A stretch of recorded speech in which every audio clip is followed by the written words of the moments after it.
Well, this should be interesting because our guest today has created a company, has launched a company that both you and I will not consume.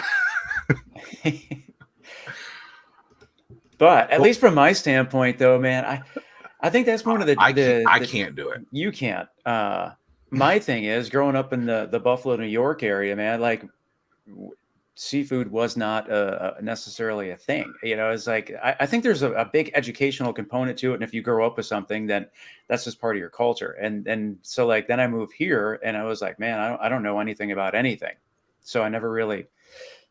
When you moved here, what did they say was the area food? I know we talked about this before, Yeah.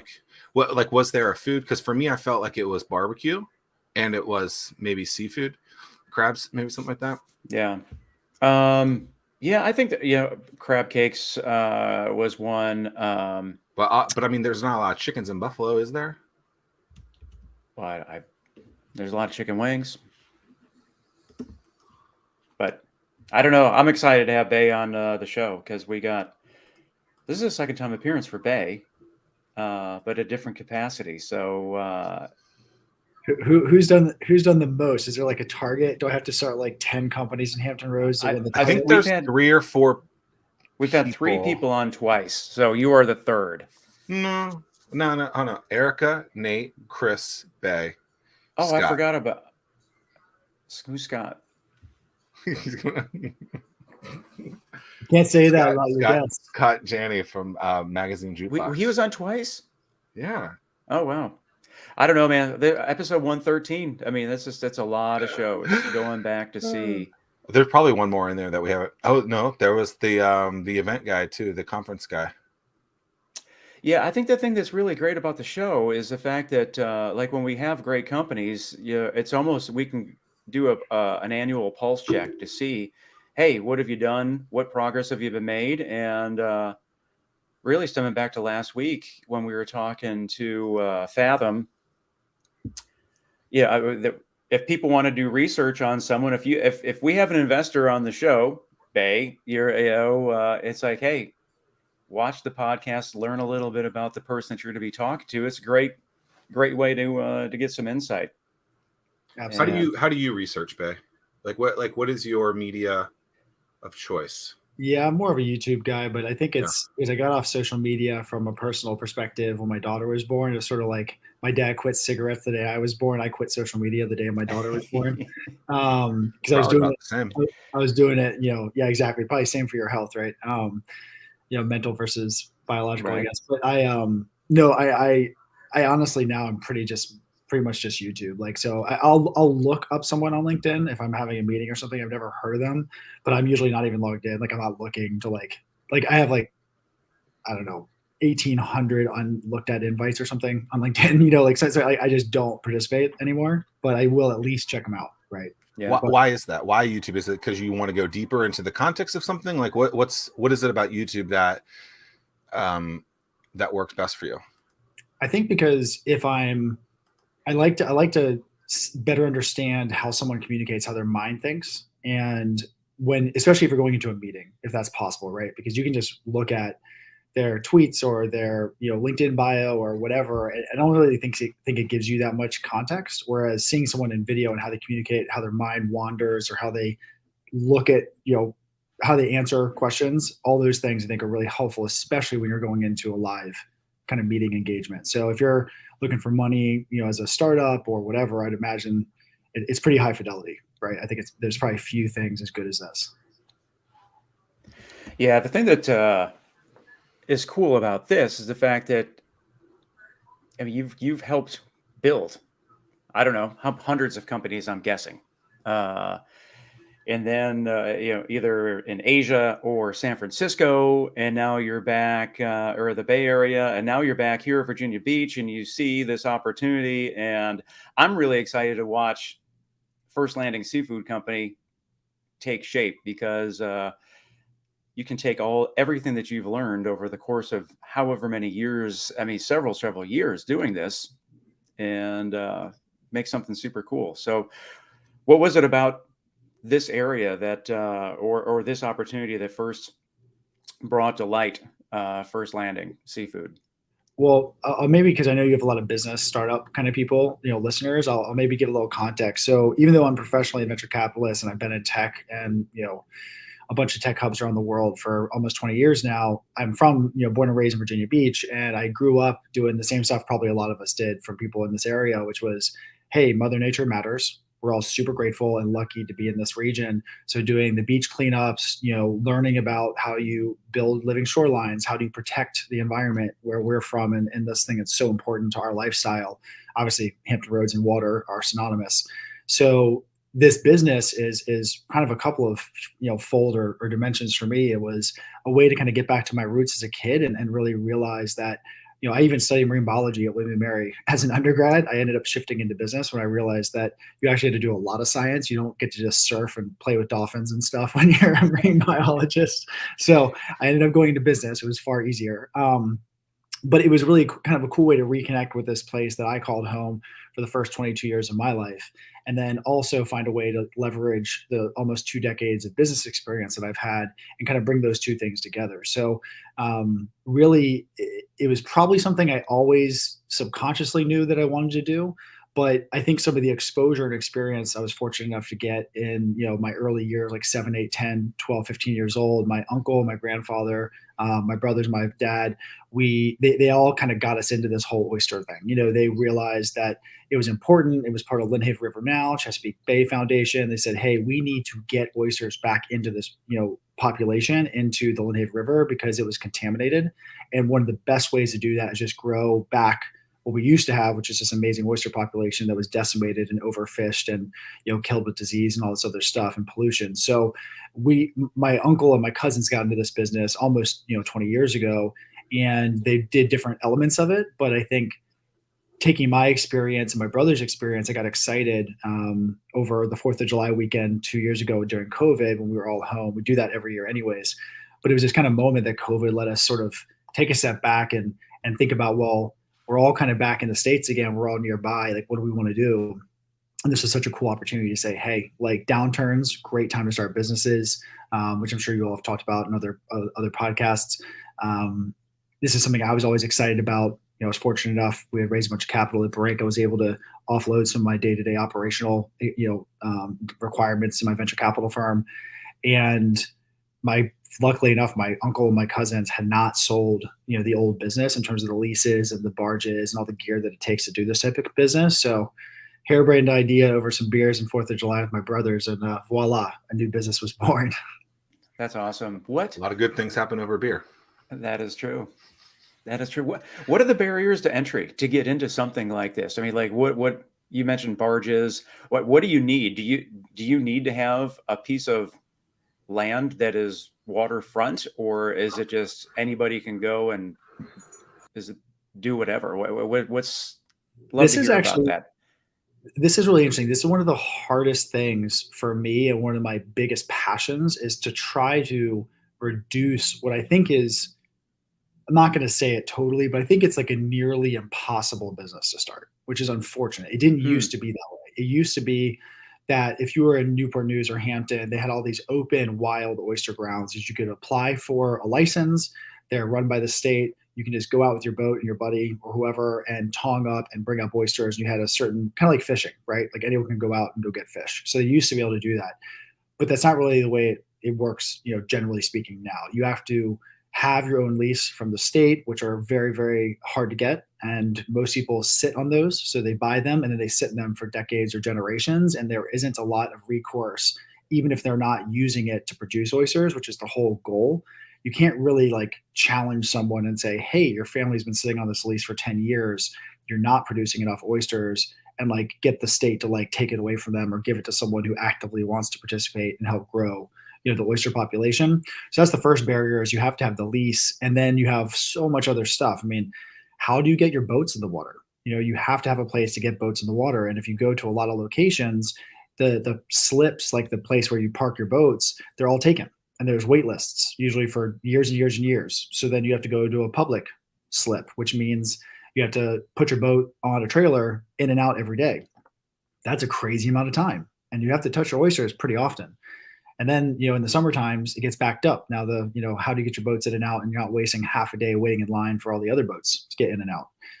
Then you have to buy the cages because the oysters aren't there. You have to bring your own oysters. So you have to get seed from a hatchery, which there are hatcheries all over the Chesapeake. I think there's probably 10 or 12 now.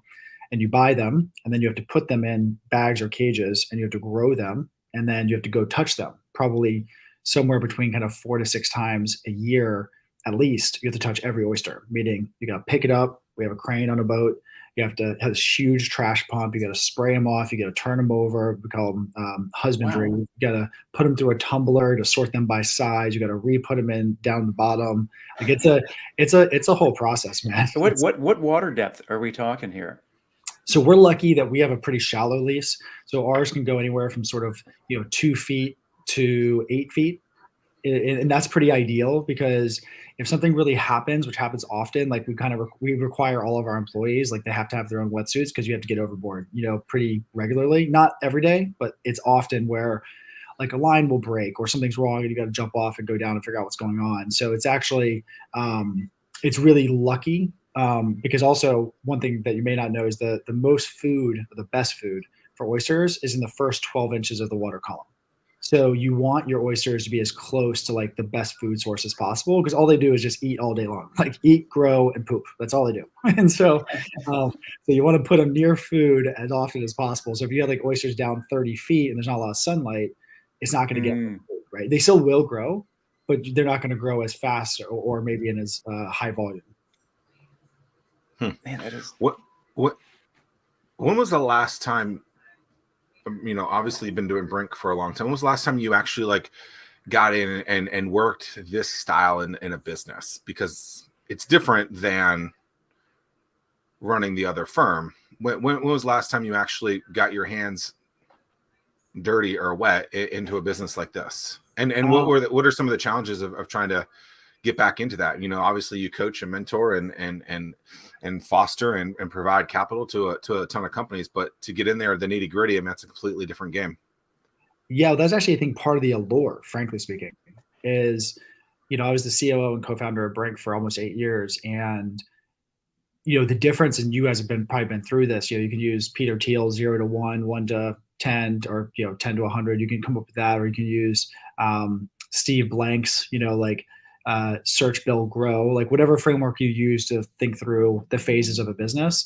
And I think until we got to Brink, which is, now almost 100 staff, we raised $210 million this year, Series B, like so much is going on. We have almost 300 portfolio companies. Like that's a big operation now. It's so different than just the early days when we had no idea what we were doing, right? We were making it up and trying to figure out the pattern through, or see the signal through the noise, right? And I think I had potentially forgotten a little bit that I really like that stage. And it's obviously why I invest in a lot of early stage companies and help those founders. I like digging through the mess. I certainly think I knew about myself, but didn't probably have the ability to test it until we got to Brink to be such a large business, that I really am not as good at, obviously, and also maybe don't like as much the kind of middle and later stage of businesses. So that was really helpful to learn, because I think I found myself, and we were just playing around with this during the COVID days, right? It's not like this is a crazy amount of my time, but it was fun in a way that I kind of remember the earlier days of building Brink. Plus, whenever we make new investments into founders where I really support the investment, it just kind of sparks that creativity, that you only get from the really early days of a business.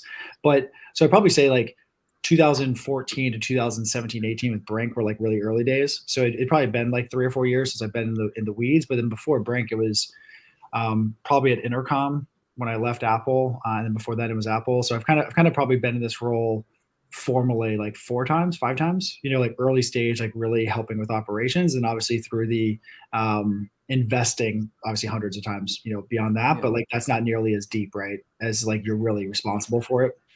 I think it's pretty common, and maybe I'm completely wrong on this, but just to piggyback off of that, like most founders who start a business at some point, that role is not the right fit for them anymore, and they bring someone else in. I mean, it sounds like that's exactly what you're saying. And so it's kind of surprising that some of the biggest companies in the world, you think about Facebook and Zucks, it's just like He's gone from what, 0 to That's 50,000 employees, and he that's still super, seems to super be rare. okay in it. Like That's it's super rare. super rare. Well, Yeah. well, I think the question of whether he's the right person for that is a whole nother topic entirely. Yeah. But Wow. I think no, it is rare for sure. Mm-hmm. I mean, do you see when you get out in the water, do you see that is it tough work, or is it therapeutic? I mean, to me, like, man, after when you're sitting in front of a computer screen all day long, man, it gets. I just sometimes I really enjoy just going out to mow the lawn or something like that, just to let my mind wander. And Yeah. I mean, it's funny you say that. There's a joke, at least in Silicon Valley, where, and you've probably seen this, where, operators build these businesses, they make a bunch of money, they do their thing in the world, and then they go back to the land, right? In San Francisco, that means usually, buy a winery, right? And you build, you go get your hands dirty. And so I don't know who it was kind of giving me a hard time when they heard I got into the oyster business. They were like, "Oh, so you're just doing that like 20 years early, right?" And I think that, but it was somewhat true. I think it was. I sort of naturally found myself in the middle of winter, like riding my beach cruiser, down to the 64th Street State Park entrance and like staring out at the water and like sending video reports back to my brothers of like, today would definitely be a bad day, right? It's like snowing, it's freezing. This would be a bad day to be on the water. But I found myself just naturally wanting to be out there. And so, especially during COVID, I think it was really tough because we were all cooped up. So it was really nice to like be out on the water, even in the tough conditions. But for the team, I can tell you, and I'm obviously not operational daily, but for the team, I think it's both. I mean, it can be really tough. I mean, you're talking like head to toe mud, really like sun baking down on you, or freezing cold, windy, whipping conditions, the boats rocking back and forth. Like it gets, it can be, and it's a lot of heavy lifting. Like it's a lot of physically heavy lifting. The gear is super heavy. The oysters get really heavy. That's why we have winches, like, and like, towing systems that bring them out of the water. And they're so heavy, like we've probably broken 6 of those things. And they're like, the wires will just eat through metal. Like it's the gear is pretty heavy stuff, for a lot of it. And so I think it's both physical, but I can't tell you, like, my brothers and our employees, they message me all the time and they're just like, my commute to work is I get on the boat and I take a right and like, they cruise out to this beautiful place. And a lot of the times they're out there by themselves almost their whole shift, and they're out with Mother Nature all day. So yeah, I think it's both. And I think for me, it's been very, very, very nice to kind of, pull out of my digital investment, super tech heavy world and really think about this business, but also applying those skills and those experiences to kind of an old business, which I actually think has been also, it's been met with a lot of challenges, in terms of challenging how some of the business, the policy, the local kind of regulators, all this other stuff. But it's definitely, I would highly suggest that, founders that are kind of moving on to their next thing or realize it's time to do something different. Like sometimes maybe looking at completely divergent or different industries or opportunities versus just another e-com business or whatever you do, is actually really fun. It's a way to challenge your mind and your operational skills and business skills in a different way, but also potentially help, evolve and bring up a really important other industry or older industry, right, and into the future. So I think there's some other ways to look at that. Is there you're so immersed in the tech side of things. Is there, what are some of the examples of kind of implementing new tech into something that has been so, get your hands dirty type of thing? I mean, is it new machinery in there? Like what is it coming in there? I'll tell you, it's weird because we'd invested in a bunch of climate companies and a lot of food and kind of beverage businesses. So we're one of the world's largest at Brink, one of the world's largest early stage food tech investors. So I already had my fingers kind of in a couple of worlds, but man, there's some really cool tech. And so it's all the way down to like the really bare bones, normal stuff. Like the cages that we have based on the permit that you get from the state allows you to use the first 12 inches of the water column from the ground up. Now, the best food we talked about earlier is from 12 inches top down. So that does make a ton of sense, right? But people want to be able to run their boats by. They don't want to worry about stuff that's floating. They want to know that it's always 12 inches off the bottom, and they don't have to get concerned about it. But there's new technology. So we all use bottom cages, is what we call them. That's like a standard, probably been around since the 60s or whatever, probably longer. But floating cages are essentially the same cage, but with 2 huge buoys on top that float on the top of the water. So now the oysters get the best food supply all the time. they naturally move versus sit where they at the bottom where they never move. So essentially they're tumbling and they're actually creating a better shaped shell. So they're actually more premium, and they clean themselves. So you don't have to pick them up and clean them. All you have to do is go by every month or so, you flip it over, and then the sunlight bakes all the dirt, and then you just flip it back over, and that's all you got to do. Versus what we have to do now is we have to go over, hook it on a winch, drag it up over on the top, open it up, spray it with a thing, open up the next part, spray it with a thing, put it back together. It's like this whole process, right? And so that's the biggest battle that I've had with the business is I've been trying to help my brothers and even my uncle and others that have gotten really motivated to say, look, this technology has existed for a really long time, and we are really behind the times here. We are being forced and hamstrung to use really old technology, and the only people that are complaining about it are really a couple of very rich people. And so you've got these people that are kind of like, talking to their senators and doing all this kind of behind the scenes stuff. And they're stopping, it's half of the Virginia Beach population. It's over 250,000 people live on the Lynnhaven River, which is, half of the city, which is the largest city in Virginia. And so it's kind of crazy that like we're having to use like technology from the 1960s. And so I've been in this like really long learning how this works, like political battle, trying to figure this out. But that's just like to get us up to like current times, right? There's actually some crazy cool technology. I don't know if anyone knows the Rise Resilience program in Norfolk, which my venture firm Brink has been powering the last couple of years. We have been looking at a lot of their portfolio companies and beyond. And there's some companies like this group called Natrix out of the Research Triangle in North Carolina. They use these huge 3D printing technologies. Like they're essentially like a 3D printer in a cargo container, and they ship it to a location, and they 3D print oyster rock, which is essentially the foundation of an oyster reef. And they do it in this like massively new way where like the surface area is like 10 times larger than any other surface area per size. It's 10 times cheaper. It doesn't mean they usually have to like dig up concrete and bring it in to actually make a bottom of an oyster reef, which is bad for the environment. You have all these trucks bringing this stuff in, all these barges, versus you just drop in this 3D printer and you print all the substrate that you need, and it leaves, it disappears. And then all the oysters naturally hit that and then grow these amazing oyster reefs like that. That's a really cool one. But there's also some stuff like there's a really cool company out of Boston I've been talking to that does deep water floating oyster, like solar powered, like growing operations. So they put them out in the harbor, like far out, like in the deep water, but it still floats on top. So you're still getting food, right? And they have like these conveyor belt systems that go vertically down into the depths of the water, but they keep moving the oysters up and down so they're getting the food supply, and it's all solar powered. It's like a floating barge. So essentially you can move them out to sea where they don't have to be near people's homes or in the recreational waterways. So, I mean, I can go on and on. There is so much cool stuff happening just in this particular space that I never would have seen before. And it even goes down to like, I'm looking at a venture deal right now, a Series A for this group called Blue Trace, where they do, or Oyster Tracker. It's like, how do you track and trace for food safety all seafood? That's so like handwritten and paper. I mean, it's crazy. Like the whole industry hasn't really been innovated upon in a long time. I think there's a little bit of a renaissance going on, in this space, and it's really exciting. Like it's funny because it scratches both parts of my brain, right? It just happened to be right time, right place. That's super cool. Question, episode 55, I was just looking up. We had Marshall from Hub's Peanuts, and he's from the Franklin, Virginia area. Yeah, and he dubbed this area as the Napa Valley for peanuts. So is the Chesapeake Bay is the Chesapeake Bay like the Napa Valley for oysters? We're really lucky.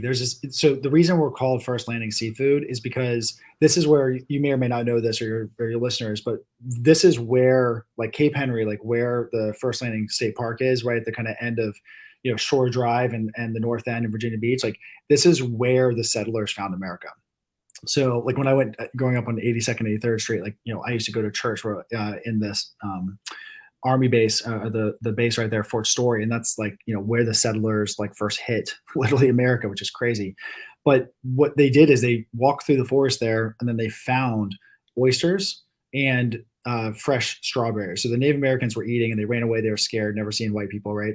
And they were sitting there just having fresh strawberries from Virginia Beach, and they were having Lynnhaven oysters. And it was April 26, 1607. And so crazy story. Like we said First Landing Seafood because we wanted to kind of pay homage back to that. But then also realizing that this oyster is literally America's first oyster. And it's exciting because it was really famous back in the day. The Queen of England used to demand them by name. She called them Lynnhaven Fancies, which is essentially a way to describe like the highest quality of something. So Lynnhaven Fancies were, we have historical references. We can see Napoleon ate these and demanded them when he was in Norfolk, Virginia, like crazy. Like, there's all this awesome kind of history stuff. But that's just like, hey, it happens to be like in time a really important oyster. But from a flavor perspective, one thing that we're really fortunate about, it was two things, is we have one of the longest growing cycles in the entire world, which is essentially how do you find like a longitude whereby you have enough warm time where they grow but don't get too hot, where they turn off and stop growing, and also not too cold where they don't go through the spawning and growth season and then also turn off. So there's this really kind of like small band of temperature where oysters grow really well. And we're lucky in this region that not only do we have more days of the year than almost anywhere else, so we have more days our oysters can grow, meaning we can turn over the crops faster, but we also have a really fortunate location because the Lynnhaven River is the closest part of the Chesapeake Bay to the Atlantic. And so the water just flows in twice a day. So you get that really high salinity, which a lot of people love in oysters, but you don't get something that's like a seaside that's actually in the ocean, which is so salty. It's like almost, too much, right? Like you taste it, you're like, oh, it's too much salt. But you don't go up into the Chesapeake, like up towards Maryland, where there's so much freshwater influence where it kind of tastes like a freshwater, more earthy oyster, which most people don't really like that. So we're really lucky that we get both they call it like the salty and the sweet that you really want, like a perfect balance. And you also have most days of the year that you can actually grow. So we're in this really kind of premium, so fortunate location. So yeah, the Lynnhaven oyster is a globally known, unfortunately hasn't been brought back to its level that we want to take it to. That's one of our goals, but it is like one of the best oyster growing locations you could possibly ask for. What about the distribution from a sales perspective? I mean, we talked a lot about the growing and the atmosphere of where it is, but is it easy to sell an oyster to someone? I mean, do you go direct to consumer? Do you go to other restaurants? Like, what's the distribution plan of this to get it to be that peak of being, the world's greatest oyster? Well, I think I was also lucky because my time at Brink, we'd invested in a lot of food companies. We probably, by the time my brothers and I had this idea, at Brink, we'd probably invested in 40 or 50 food companies. And all those food tech companies that we've invested in have all the same challenges that our IoT, drones, robotics, med tech companies had before, which is supply chain. So you had to learn everything from the physical inputs all the way to the end distribution. And so fortunately enough, I had 8 years starting this, but I didn't know the players. And so, you kind of see people at farmers markets. So that's sort of where my mind went first. I was lucky enough to talk to other people that had been before me, and there was sort of like a kind of black and white, setup here, which is, if you're going to be small and boutique, which you can be, which I have no desire to ever do anything at small and boutique, generally speaking, but it was, you could do kind of knock on a couple doors, set up at the farmer's market, you'll be fine. But if you want to do anything that's really scalable, then it's all going to be about wholesale and restaurants. And so we do both. We're about to launch the Lynnhaven Fancies, which is the brand we're talking about now, next week with Cisco. So they'll be the exclusive provider in the whole world of Lynnhaven Fancies. And so that's like the biggest, food distributor on the planet. But we also use local distributors. We also go direct to different restaurants ourselves. And we also do direct to consumers on Fridays at the Brownings Marina and also at the Saturday at a farmer's market, the Shore Drive Farmer's Market. So we do the whole thing. We don't do direct to consumer in terms of they can go to our website and we ship them. We may get there at some point, like some of the big players in our world. But then you have to get into like, dried ice and FedEx overnight. And like, there's a whole level to that game that I am, terrified of and don't really want to know right now. But some people do that. And that's kind of crazy. Like that's a whole nother situation, but yeah, you kind of have to do all, but I think one thing to remember, no matter what business you're in, is there's going to be certain, like, and whatever angle you're taking as an investor, someone who's really tech oriented, is you have to appreciate the kind of industry norms and the realities of that type of company. And this is something that, I've caught myself with my brothers kind of brainstorming saying, hey, like we have to remember that we're a commodities business. We're salt, we're wheat, we're peanuts, right? And it may be a little higher end, but it's the same kind of industry, and we have to appreciate, like, we're not going to change the whole industry, so we have to decide kind of where we press the boundary, and what we can really control, and what do you just have to kind of take for the way it is and just use the rails that were already built before you. What have you done, like a soft launch, testing the product and all that stuff? I'm sure that the feedback has been super stellar to this point. Yeah, we did. We started selling Thanksgiving, so about 8 months ago, which was just like, we were all home my brother moved back. My middle brother comes 3 days a week. Like, I was still living in Virginia with my family for COVID. And so we started testing just direct. And yeah, we've been kind of slowly creeping our way out, with our first product, which is we're calling the Lynnhaven Legacies, which is an homage to our father and our grandfather and our uncles, everyone that came before us. And so that's like, we make a joke. It's the oyster that your daddy's daddy and your daddy's daddy's daddy knew and loved, right? It's like what made the Lynnhaven oyster, known.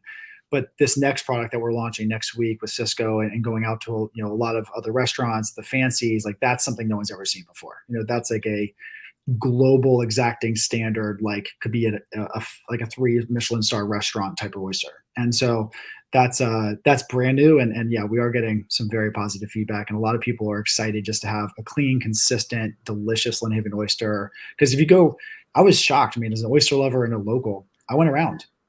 It'd be 1 in 10, maybe, restaurants were carrying them. They're all coming from Richmond or the Rappahannock or the Eastern Shore. And I was like, wait, we have oysters literally right here. You could like drive over the water it's everywhere you look. Like, why can't we have our own oysters from our own town? It made no sense. Why do you think that was?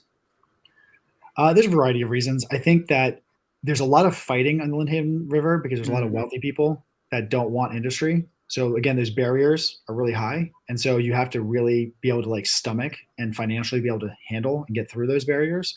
But then on the other side, I also think it's a lot of the local kind of, the people that were the first, like farmers and crabbers and fishermen and all this other stuff.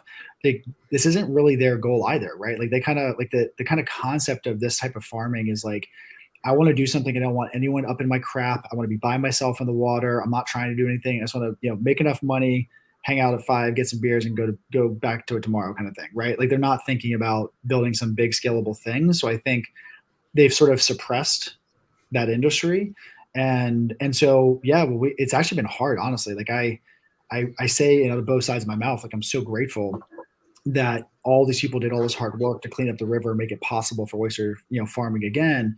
Well, the other side of my mouth or my brain is like, but then all of you kind of put in a bunch of barriers that makes this really hard for new people to come in and try to help grow this industry because you've artificially like suppressed it on purpose, And so it's actually been very challenging, and it still is today, to kind of like tear through these barriers and get us back to a point where like people really are used to getting Lynnhaven oysters. They expect it, they demand it. Like we're definitely not there yet. Yeah. So how do you combat that? Yeah. Yes. So people live on that waterway right there. They don't want it there. Can't blame them there. If I was living there, I wouldn't want you there either. Probably, right? 2, the river's only so big, right? So how do you, like, with those two, and then by the way, there's also people that are rich and don't want to innovate there as well, which is a completely different, ballgame of that. How do you combat that and actually grow into the business that you want to, knowing that there are some pretty big barriers?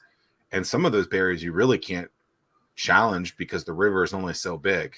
How do you become the juggernaut that you want to be? Our lease that we bought was like tucked away. It's the furthest distance from any home. So we're, almost a full mile from the next home. And so we always kind of equate that to saying like anyone that complains, which some people do, are like, I appreciate that. We are literally 5.5 aircraft carriers from your home. We try to put it like in context, right? And we're always open to conversation, and we're certainly like trying to be like massively positive stewards on the water. We're definitely the largest team that's consistently on the Lynnhaven River working every single day. Like there's no one like us that's working every single day on the Lynnhaven. So I think that there's certainly some things that you can't resolve, but I think you could also put it in context. You can kind of massage that narrative, right? So if you got 7, 8, 10 people that are frustrated or don't want something, and you look at the list of grievances and they're not, they're not super logical, but then you say, okay, we're benefiting 249,990 other citizens on this waterway by cleaning the water, creating more, habitat, sequestering nitrogen, sequestering phosphorus, tamping down wave action so it doesn't erode the shoreline, all the positive things. And we're hiring jobs, paying taxes, bringing back a new product that people could be proud of in this area. You can essentially market your way out of it if you are patient enough and able to, use the right channels, right? Like, I've never done politics before. I've been learning this. It's not been the most fun thing I've ever learned, but new things are new things. So I don't mind learning some of it.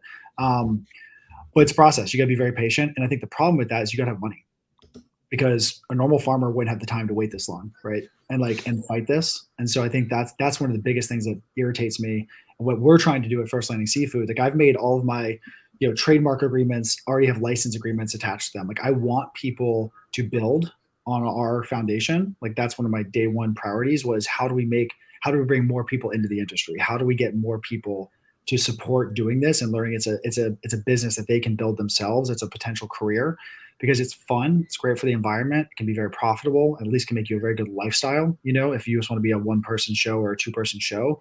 But the barriers are I think pretty insurmountable for Joe or Karen on their boat going out trying to start an oyster business, right? So that's one of my sort of, chips on my shoulder, is that I'm going to make it somehow where it's easier for others to get into this business. And I'm also talking with other people around the Chesapeake to figure out, and I'm also working with William & Mary's Integrative Institute of Conservation, the IIC, to kind of think of what new business models, what things can we do to support more farmers to get into this, or people that may not think about it, because it's a fun lifestyle, man. It's incredible to see the smiles. I have other friends and family that know that we're on the water, and they're like, to see your brothers and the employees going by, you wouldn't believe the smiles on these guys' faces every day when they go out to work. They're just having a blast. So there are barriers. So I think it's about patience. Unfortunately, right now it's about capital, and that's definitely something that I'm also trying to work on. Real quick, so I don't know how to read a map, but the Lynnhaven, so the Lynnhaven River, and then I think you talked about 64th Street into the Narrows and all that. Is that all considered the Lynnhaven? So all that waterways, like Broad Bay and all that, is that technically the Lynnhaven? That's right. And so Broad Bay is where we are. So if you're looking off the 64th Street boat ramp, we are all the water to the right for 100 acres is ours. So a lot of that beautiful, that's on the hiking paths and trails. That's all our area. Yeah. Got it. Okay.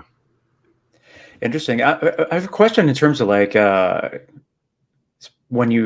you scale. I mean, is it at least initially, is it going to be just a supply and demand issue in terms of?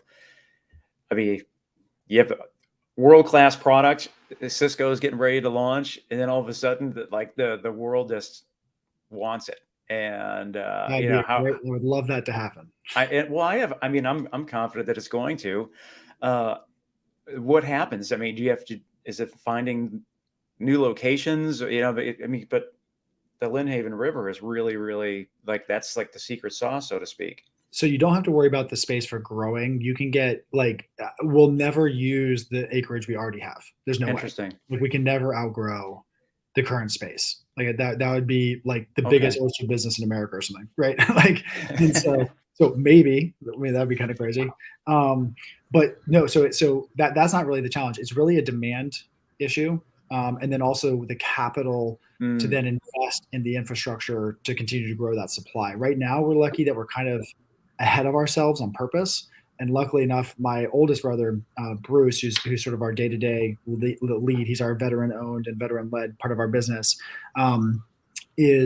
he was essentially 30 years or whatever as a 06 in the Army, and he's legit maritime logistics. This is his expertise, right?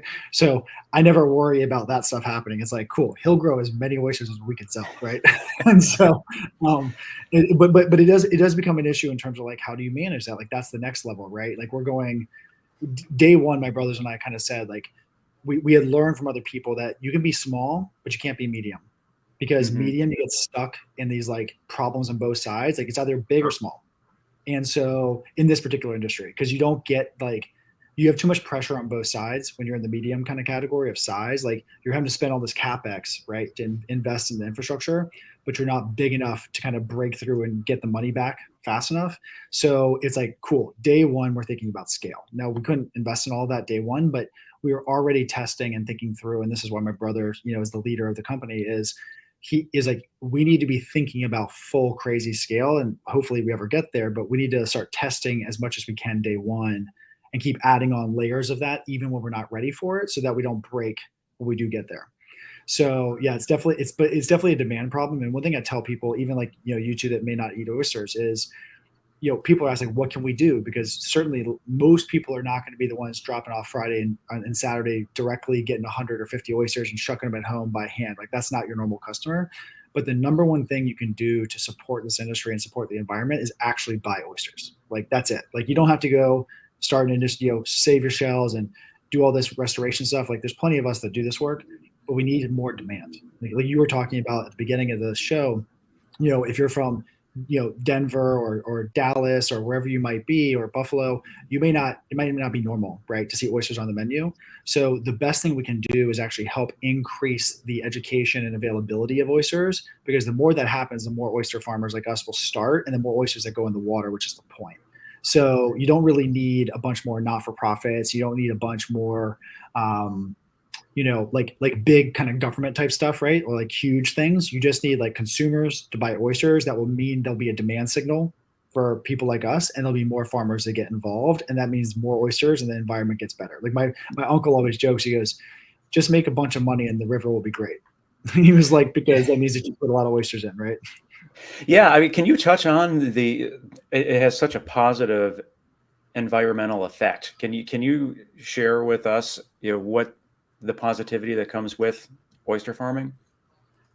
It is really kind of crazy. And like, this is something that as a food tech investor at Brink, we've really struggled like with where do you invest, because you can make, supply chains more efficient, but that doesn't maybe solve, let's say like protein, because you have to, the ultimate thing will probably be that you have to grow protein in the lab and do cellular agriculture. And so when you look at the entire food supply as a problem, man, almost every crop is like really tough, right? Like it takes a lot of water, a lot of chemicals, a lot of space that humans need. It like, makes runoff problems as pesticides. Like there are very few things, animal or plant, that are net double bottom line type mentality good for the environment. Like it's good for humans, but if we didn't have to eat wheat, we wouldn't, like the world wouldn't make it, right? And so like it doesn't, like Mother Nature doesn't need a bunch of cornfields, right, or wheat fields. And so it's kind of crazy. It's like, we sort of use this so this 300,000-year-old massively efficient and effective kind of plant in the ocean that does a couple of things. Like the first bullet point you hear, sales points, it can filter up to 50 gallons of water a day, because that's all they do is they're filter feeders, right? They just, feed through the water, eat what they need, and they're filtering and cleaning the water. So if you had like a little, aquarium in front of you, like a normal fish tank at your house, and you put a bunch of dirty water, like salt water in it, and it was all murky and you couldn't see anything, you drop 5 oysters in there, and like 30 minutes will be completely clear, or an hour. It's crazy. Wow.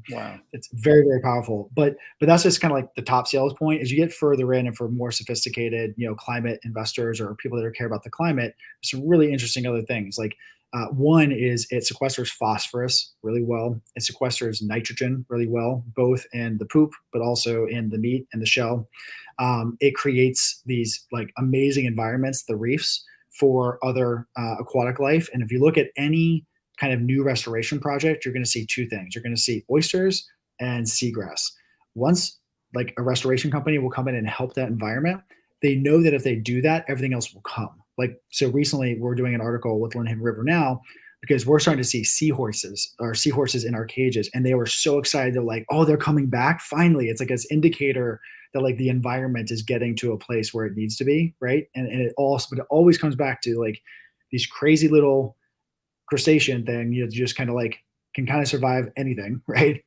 And you just put them in the water and they start growing. And then over time, the more of them that are in the water, the better everything gets. And one thing that we've noticed so clearly is you take those big mega yachts that come through the waterway and all the rich people's boats. When you look at like how the water just like the waves smash the shoreline, which is, obviously really bad when you have homes or just like our natural shoreline in First Landing State Park. You see like a couple things happen, like our cages and then the reefs that we build like pro bono, just for like we do reef restoration and build our own oyster reefs just to help, increase the population, help the environment. It's amazing. Like that wave comes in and then it hits the cages where the oysters are, the reefs, and it just goes poof, and it's just flat. There are no waves that get past those. And so it protects all the land that's behind it. So yeah, I don't know. I've yet to actually come across a downside of oysters. And I know this because we calculate this at Brink when we look at like all the different types of carbon or carbon equivalents of all the types of investments, or all the types of like different elements of like the shipping and supply chain. Like obviously like, there are elements of the total carbon footprint of your business. But yeah, I honestly, I don't know if there's a better, more environmentally friendly, crop in the whole world. Well, I mean, a bad case is that I can't eat them.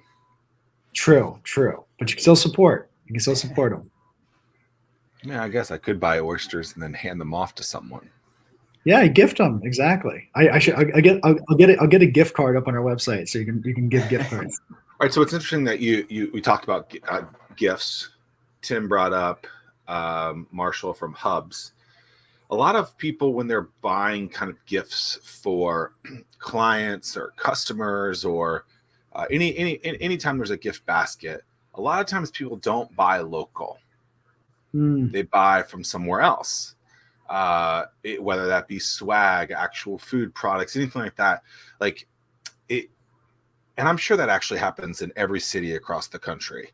But are oysters something that could be like that? And is that something that, like, how could people who don't live here support oysters to do stuff like that? Like how, like, what's your vision on that aspect of kind of the gifting aspect, or the what did he call that stuff, Tim? The Marshall with peanuts in those bags. Is it just gifting? Yeah, the corporate gifting or whatever. Yeah, like is that a way that people can get into it? Like how do you envision that? Well, I mean, I think there's certainly a perishability to it, and you can get them in shucked pints, which is almost all of that happens during the holiday season because people are making stews. They're using it for gravies. They're using it for stuffings. Like that. That's kind of like a very seasonal type of thing. As you can see them in like a jar. You can buy a pint of shucked oysters or whatever.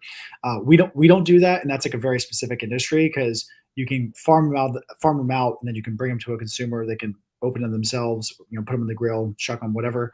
You can put them to a restaurant. They'll, prepare them however their customers want them, or they can go to a shucking house. And I don't think we have any shucking houses in Hampton Roads anymore. We may have some in Newport News or somewhere, but there are some on the Eastern Shore. But most of them have shut down because it's really labor intensive. It's obviously low cost labor. It's very hard work. And it's not, it's a big part in terms of the total amount of oysters because a lot of this happens in the Gulf and other areas where it's more like a protein, not like a high end kind of product, right? It's more just like oysters. But I think that there could be a real element around supporting the restoration. So certainly I would hope that when we go sell our oysters, eventually hopefully to DC and to further up into Baltimore and maybe even to New York and maybe even the West Coast, that we can work with local groups, that people that are buying there or gifting or whatever there, that the restoration work that we tie to all of our consumption, because we all want to make sure that we're tying consumption from our consumers to the conservation work that we're doing, that hopefully that can be done locally. Because I think the Lynnhaven oyster or the Lynnhaven fancy, we hope that at some point you could be in Beijing or wherever you are and you'll know this name and that oyster will be demanded. But realistically speaking, it's the difference about what oysters do versus, and just use the other equivalent, like carbon sequestration, which I've done some research on this. So you can put a carbon sequestration, engine or machine anywhere on Earth, and it will do the same thing no matter where you put it, right? Like you're getting carbon where carbon is, no matter where. So you can put them all on the North Pole, South Pole, deserts, wherever it makes sense to put them. You're just taking net carbon out of the atmosphere or carbon equivalents. Problem with oysters is I can't put, the goal is 10 billion oysters for the Chesapeake. We're about 3.5 billion, so it's a long way to go. But I can't put the remaining 6.5 billion oysters in the Lynnhaven River and actually help the Chesapeake. That's not how it's going to work. The Lynnhaven would be great, but then all the other parts aren't going to be affected. It's a much more local benefit. So you have to kind of put them out everywhere. And so that's actually one of the things I'm working on with the IIC at William & Mary is how can farmers like ourselves that are usually small, family-owned businesses, how do we really tie our business models to conservation as fast as and as early as possible when we're small? And then how does that network of farmers then really help kind of grow the benefit to the environment in their local areas? And that's kind of one of the things that, again, like scratches the other part of my brain is, cool, we're going to be a successful family business. I'm pretty sure of that. But the part that gets me really personally motivated, besides being on the water, which is fun, and working with my brothers, which I love, is really about how do I take my business experience and help to work on some of the problems that this industry hasn't solved to have a better environmental impact at scale. And how do I help more people be more inclusive and get through those barriers to help this be like hopefully a real possible engine for economic growth, jobs, prosperity, hopefully help Hampton Roads become known for being more of a blue and green economy long term. So that's kind of some of the kind of ways that I look at that. So it's not really necessarily just the oyster. It's kind of like the business model, the environmental impact that you can have. And again, that I've learned this through the research that it has to be very, very local. You can't just do it here. How much have you learned about this industry, like from the time that you and your brothers were drinking beer on Thanksgiving, and how much did you know before that? I mean, just the amount of knowledge that you have in this area is it's fascinating to me. I mean, are you just a constant learner? Yeah, that's probably like some of the best entrepreneurs I know and founders are people that just are voracious learners. And my wife would laugh. She'd be like, yeah, you don't read anything, which I don't read a lot. I do read when I have to, but I rather watch YouTube or watch talks or talk to people. I learn through communication. Like that's one of my best ways of internalizing. Then I say it out loud and teach it back, and that's how I remember it. But I knew a bit because of my family's been in it, and they kind of had me do it when I was really, really young, but not at this level. I think because we had COVID, I had some additional time because, I was ramping down my operational role at Brink at that time. And COVID had us all locked down. So I had a lot of time to kind of just scratch on this a bit, right? And start asking more questions. And I think the nice part also is, you probably know this, but there's something really beneficial about having like the child's mind, because I'm coming as an outsider. I don't know that much. So I don't have all the kind of hangups and stuff that the initial people had, or the people who have been doing it their whole career. So that's kind of some of the feedback I get from a lot of the people in the conservation world, or, Chesapeake Bay Foundation, or the policymakers, or the current farmers, or whatever. They're always kind of like really impressed because the way that I think about and the questions I'm asking and the kind of things I'm coming up with. But it's just because it's an outsider. That's all it is, right? It's not that I'm taking stuff I've learned in other businesses and just applying them here. It's not novel, most of it. So, I think you just got to be excited and always be open to learning. So, well, the second part, reason why I asked that question is because, I love this episode that we're doing today, because if you're a founder, you need to watch this, because you're like the Jedi coming back into the fight, starting a business. I mean, one of the phrase that we've used many, many times over the past episodes is reps. And you've had so many reps in building a business, and then to see you come back into the game, not that you were retired, but you're now doing it. And I mean, and we always talk about, you bet on the jockey, not the horse. And listening to you talk today for the last 53 minutes, I mean, you're a jockey that somebody would want to bet on. So it's just like you are leading by example, and it's super cool. And I hope that all the founders listen to this. Well, one thing I'll also say that's been fun for me is you all know, because you've talked a lot over the last couple of years since I've been back in Virginia, but I've also taken probably 200 plus meetings now, which is people in the innovation ecosystem and kind of tech, early stage, everything else, like across the state. And so one thing that I've been really doing now is I took that work that I was doing for Brink and looking at models that we can, hopefully apply what we do in venture capital to support Virginia.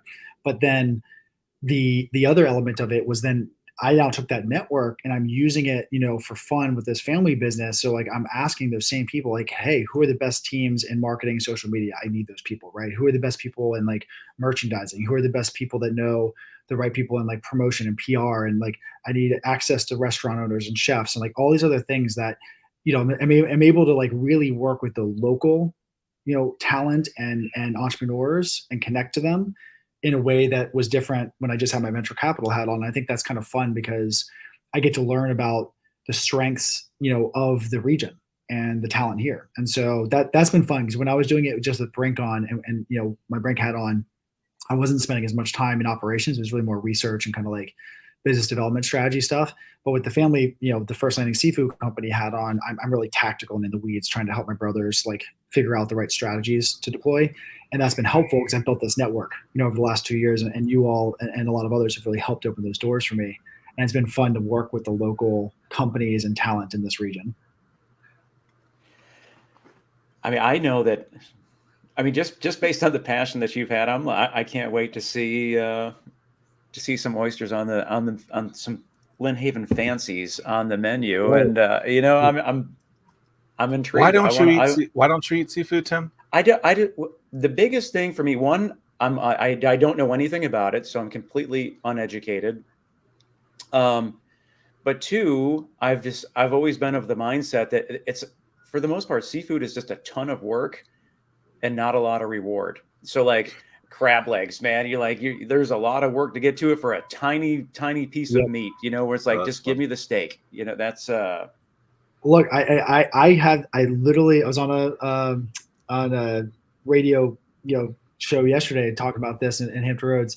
The easiest thing, I ask people this all the time, is if you don't know how to do it, you don't want to deal with it. It's simple. Just throw them on the grill, and then they open like a clam, and then you just scoop them out. And so it couldn't be any easier. And if you're a bourbon guy like me, I always tell people, put a couple drops of bourbon on there. You get the salty, you get the sweet, and it's like the chocolate covered pretzel of the sea. You get this amazing combination, and all you have to do is just turn your grill on, lay them on top, and then they'll just pop open for you, and you just scoop them out. So we're gonna get you into some oysters, Tim. I look forward to it. What do oysters pair well with? Now that we're talking about the eating aspect. I mean, I think for the bourbon. alcohol side, it's Orange really crushes. interesting.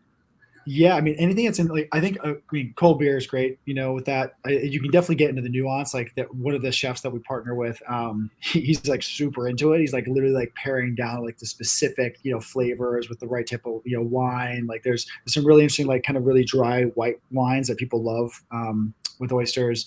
But honestly, pick your cold beverage of choice and enjoy some oysters on a hot day, and you're pretty much as happy as you can be. So I think you can get as crazy as you want, right? Get super sophisticated, but I try to keep it simple. Just like, don't overthink it. Throw them on the grill, get a nice cocktail or something cold, and then just hit them back, and they're superfoods, right? Like you can't go wrong. Like is it a one for one? That'd be tough. That'd be tough. I did start doing the kind of 1 drop of bourbon, and I was like, that's not enough bourbon, right? And it was like 2 drops, and it was like 3 drops. It's like, okay, well, you got to kind of figure out how many oysters you can have here, right? What do they call that? A power hour? Yeah. In college, that's right. In college. You're still doing it, Zach? No, I think I've done it once, and that was enough. Man, What's something we haven't talked about that we should talk about? I would really inspire people, or I hope we inspire people. I really, I don't know, just tell people, like, think about different types of businesses here, Like, I think that Hampton Roads, and I've been doing research there the last 2 years, as you all know, there's so many opportunities that don't just have to be like the copy and paste, what every other town, what every other tech and whatever other innovation trend is. Like, looking out and being a little bit more horizontal and seeing all the opportunities and how maybe you could pull together different things and what may work here. I mean, I have a laundry list of businesses that I hope I can build in Hampton Roads over the rest of my lifetime, but I'm just pulling them from other areas and different things, like connecting the dots in my head. But I think we kind of sometimes get stuck in like this, how do we replicate what's happening somewhere else, right? Versus creating something that may be actually a bit new, or we look at an old industry and think, oh, well, that doesn't make sense anymore. Or like, that can't be innovated on because it's old. And so I think that's something I would just hope people in Hampton Roads can get excited about. The 757 is like, we got a lot of cool stuff going on, but you just got to maybe think a little bit more laterally about the opportunities. Yeah, why not double down on the things that you're already good at or you have access to? And obviously water is a big one here, and a lot of things happen out of the water. And this is a prime example. I think oftentimes we do exactly what you said, which is we try to be something else. We try to build that next whatever, which we have zero ties to, and we wonder why it doesn't work. And it's like, and then you don't double down on the things that you have that have done well forever. So I wish that we had. I'm sorry, Bay. I wish we had some sort of like system that we could put all the transcripts through in terms of what we talked about on the show, because it's amazing to me how often we bring up water, and we've talked about it over and over and over again. It's like we've done this show enough now that as all these things start to surface, terrible, no pun intended, but I mean, water is just consistently one of the things we talk about. I mean, we had Paul from Rise on. We've had many conversations about water. So yeah, I totally agree. And I'd say, when it comes to us, and I mean this for us and others, but like the best thing that we really all could use help with is, even if you aren't the biggest fan of oysters, like certainly, letting us know, but then talking to like the places you go, right? Like bars can serve oyster shooters. They normally don't, but they're super fun. And so like letting bars know, hey, have you ever thought about this, right? Like we've trademarked, but we're working on, America's first oyster. Like, how do we bring it back, right? Like, how do we make this a source of pride for our region? So like letting us know and connecting, us and other farmers to your local chefs and bar managers or tenders, saying, hey, like this is coming back. Like you should get on this train. Like I want it as a consumer. Or going, setting up, obviously if you have people that like oysters, like we have, at least our company does, where if you bring any friend and you're a customer, then we'll give you a free dozen oysters for every new friend that buys from us, because it's obviously easier for us to take a referral than it is to find a new customer, right? So, and that means that every time you buy, we put more oysters in the water than we ever take out. So you can feel really proud of every time you buy from us or a restaurant supports us, that we're putting more oysters back than you're ever taking out. So I think, for us, at least, in any other small business like us, like that's one of the best things you can ever do is refer us to a bar or a restaurant, or if you don't even eat the oysters, letting your friends know about this and like really reaching out. Because again, right now you go get an oyster, I promise you, like in this region, it's coming from the Rappahannock or the Eastern Shore or further away than your backyard. So you're hurting the environment. Technically, you're shipping it further. You're not doing as good as you could for this region. So, demanding the Lynnhaven fancies or the Lynnhaven oysters where you are and helping us, connect the dots, like, man, couldn't ask for anything more. So I really appreciate the exposure and the help here. And, anything that anyone wants to hit us up, we're just, at First Landing Seafood on Instagram or firstlandingseafood.com. You can get all of our information, every single bar, restaurant, one consumer friend, one dad or mom that that loves oysters, that likes them over the holidays or whatever, like every single one of those introductions really, really matters. So we appreciate all the help. Awesome. And when's the official launch date? 2 weeks? Well, we're open for business now. The fancies will probably start being at restaurants around the region in 2 to 3 weeks, because it takes a little bit of time to get them through the channel. But we have our, probably our biggest announcement will come from the Virginia pilot on Sunday. So you'll probably see us, typed up there. And then from there, we hopefully get a lot more media like you all and can start getting the word out and start driving it. Awesome. Well, I can't wait to, one, see the success, and two, I'm looking forward to. I'm going to give this a go, Bay. I'm going to commit. It's going to happen. We're going to do oysters. It's happening. Now that's going to have to go on social media. I'm not eating them. I'm allergic, but You can have the bourbon and the beer. Yes. It's been fun. Looking forward to it, and we'll chat soon. Yeah, thanks, Bay. Thanks, guys. Really appreciate it. Oh, and I'll tell you the motto: eat well, do good, be fancy. Love it. I like the word fancy. I think that's awesome. See you guys.